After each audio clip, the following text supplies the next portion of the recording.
នឹងមានអ្វីកាត់ឡើងប្រសិនបើមិនមានប្រទេសមេក្ស៊ីកូបើគ្មានប្រទេសមេក្ស៊ីកូខណ្ឌទ្វីបអាមេរិកខាងជើងនឹងមើលមិនសូវស្គាល់ឡើយ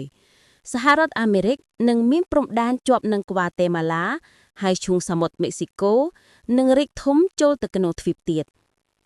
គ្មានមេក្ស៊ីកូមានន័យថាគ្មានវប្បធម៌មេក្ស៊ីកូ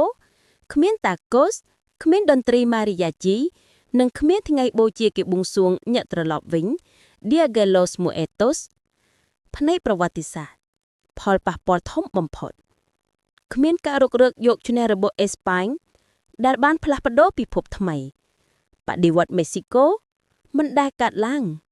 ធ្វើឲ្យប្រវត្តិសាស្ត្រអាមេរិកឡាទីនផ្លាស់ប្ដូរទាំងស្រុងផ្នែកសេដ្ឋកិច្ចគ្មានមេក្ស៊ីកូមានន័យថាគ្មានមហាអំណាចរបស់សេដ្ឋកិច្ចមួយនៅលើពិភពលោក